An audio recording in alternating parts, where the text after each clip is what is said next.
So clearly we are moving from outputs to outcomes. There's an increased focus to really understand what has been delivered. And if you look at the last year and a half, we've had such an acceleration, particularly on the performance side and with e-commerce. And marketers want to understand how that's being delivered, what's actually attributable, and we need data in order to understand that. One of the challenges is to ensure that we are doing right by the consumer, that we have an understanding of what data privacy means. There's an increased focus on how we actually access information, what is compliance as it relates, what's consent look like.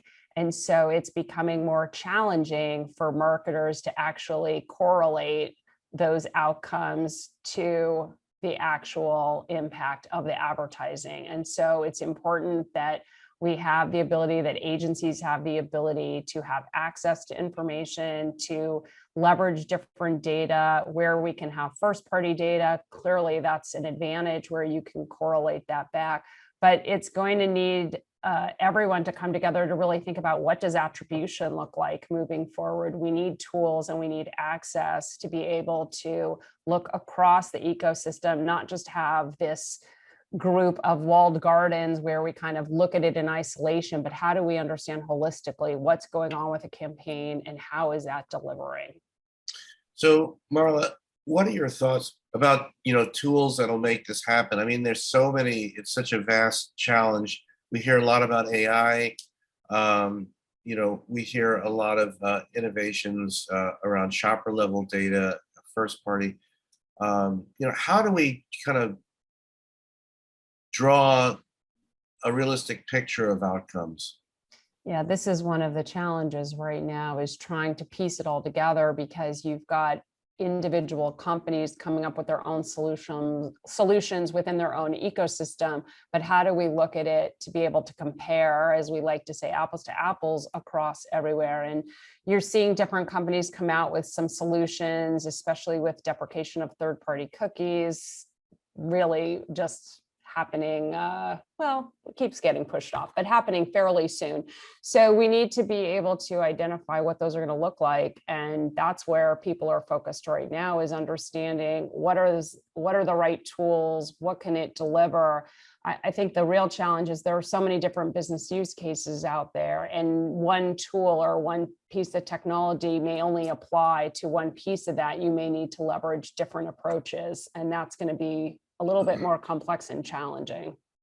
Marla, finally, I wanted to ask about the question of compensation as to the agency based on performance. We hear a lot of that bubbling up. Some agencies are making a big focus on that, or having particularly units that focus on that. How do you see the agency compensation model moving to outcome results, if it is, or if it might? Yeah, we actually did some research earlier. We released it earlier this year with Google and Forrester, with both brands and agencies, to better understand where compensation was going. And we see a real shift to more value-based pricing, performance-based pricing that is connected to outcomes, but clearly you need the data in order to connect there.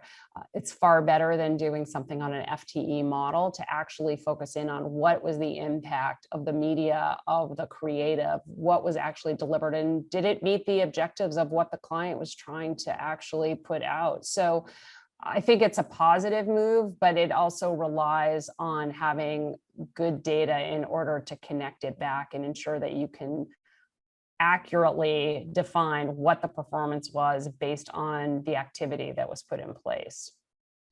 Great, great. And Marla, what's next for the 4A's? You guys are doing so much. What's exciting to you on the roadmap ahead?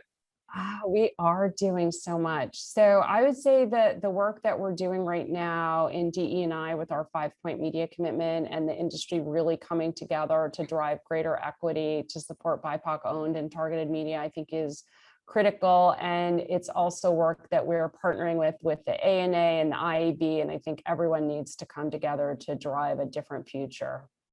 Cool, cool. And finally, we reported on Ad ID, which is exciting, and NBCU.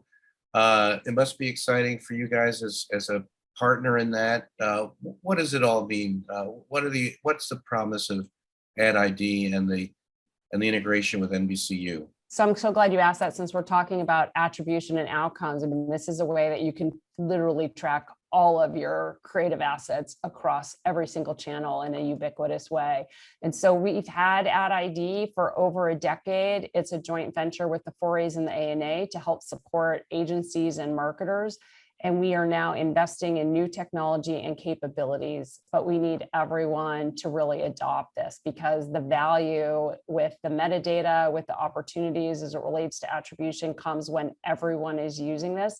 It will help simplify the approach for everyone. It'll make it a lot easier to execute and to be tracking those assets and understanding what they're delivering. So starting with NBCU, we're going to be announcing a lot more. We have so many agencies and marketers that are already leveraging it, but it's primarily been used for linear television, and we want that to be the ubiquitous code on every single content asset, creative asset for advertising moving forward.